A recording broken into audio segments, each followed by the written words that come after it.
All right, guys, so it's been 4 hours that this soaked, and you can see it cleaned it up quite a bit. It looks really, really good, especially if you guys remember how nasty this piece looked whenever we took it apart. This is the cap for the accelerator pump.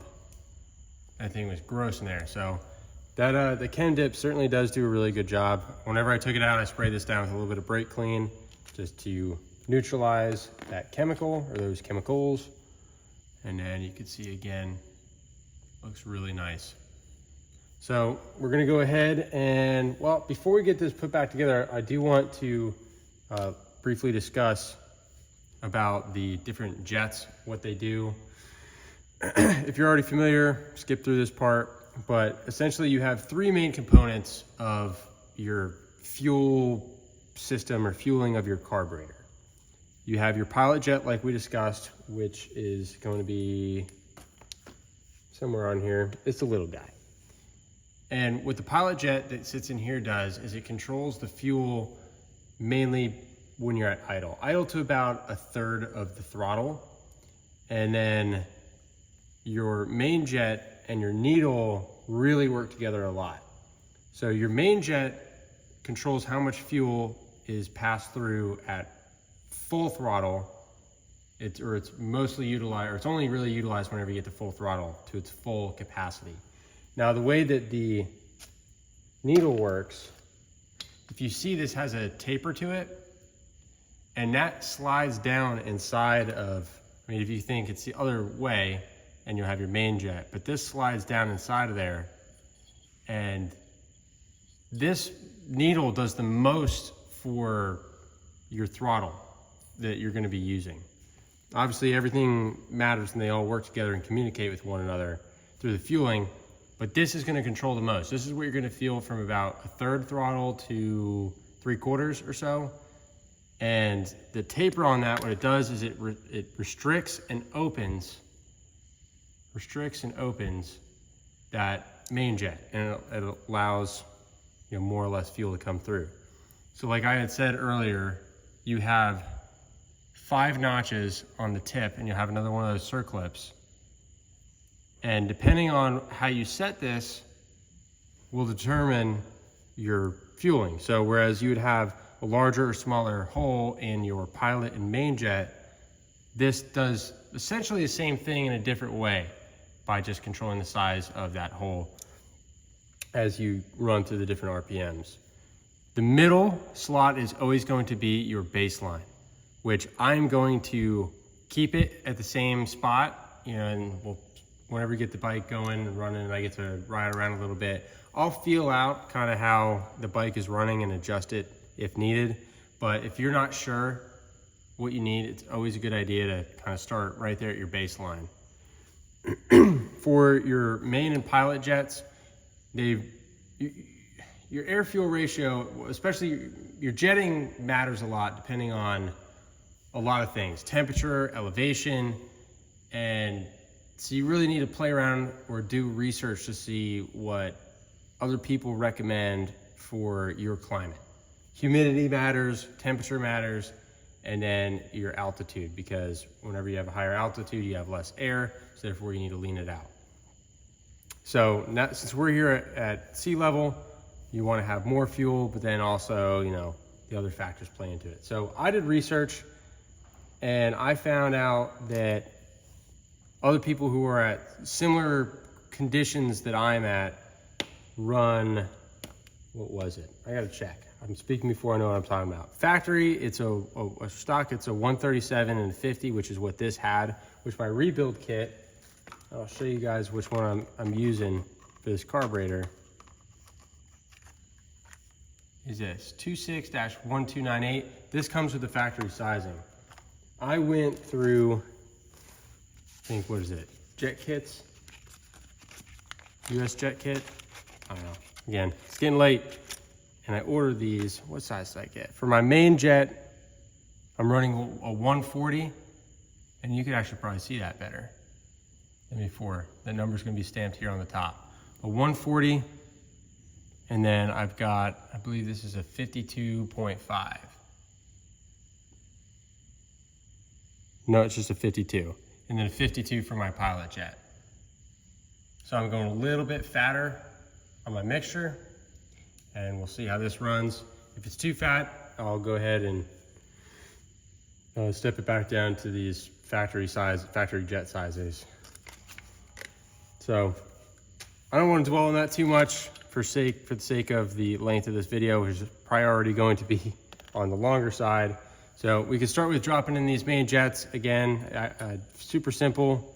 I know you didn't see me take that out, but it's literally as easy as just dropping it in, taking a small flathead and screwing it down. You don't want to crank these down super tight, just kind of get it snug, and then maybe go about quarter to half a turn more.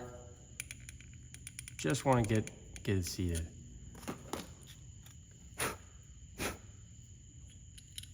Same thing for your main jet here. On this carburetor, I believe that was a 7mm. That's an 8.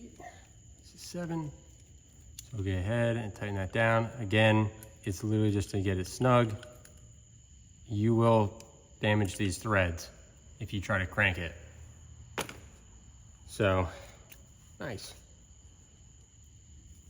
Alrighty. Now I'm going to move back up here to the slide. I am going to put in this new needle. I'm going to set that clip right there to the middle point. So a trick I heard about to keep this from going flying is you could set it down with the open end up and then just push down on a hard surface, and yeah, that worked great. So that's set. Now we're going to go ahead and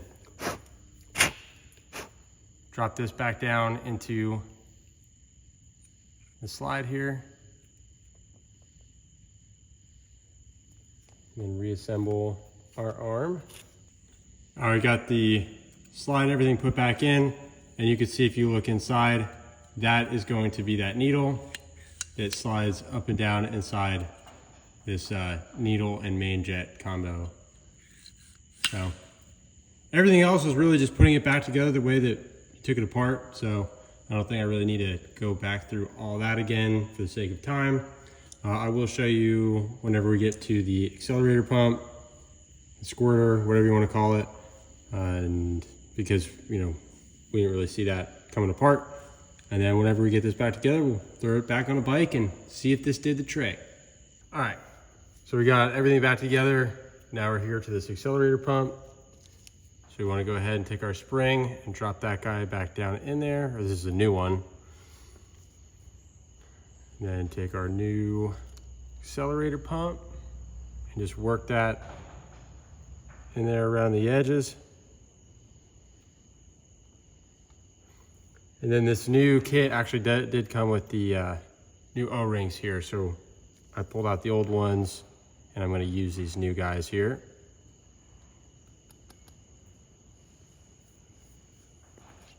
And we'll go ahead and throw the cap back on.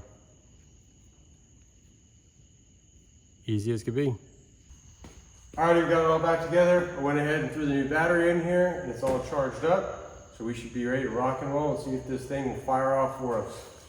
Fingers crossed.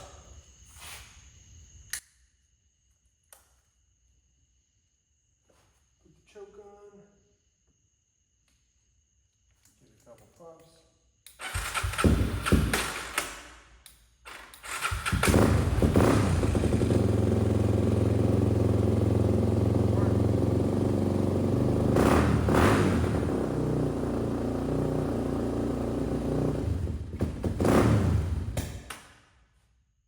Too soon on that.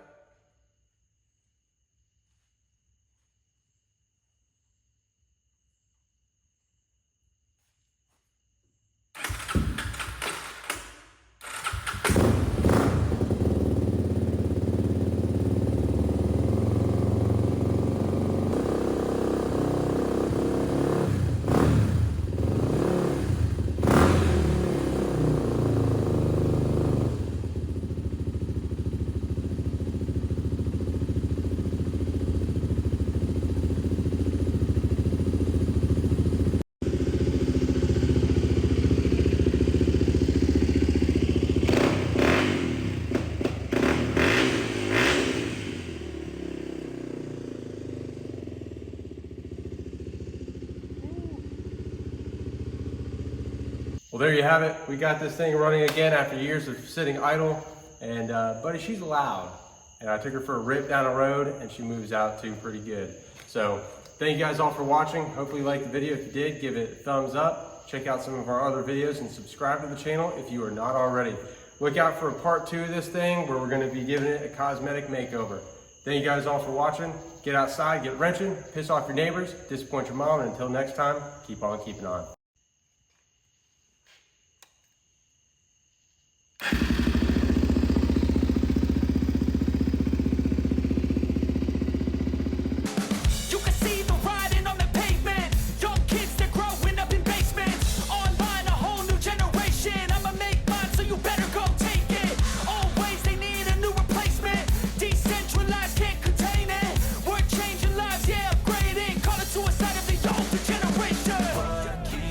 But now, yeah, make all the demons quiet.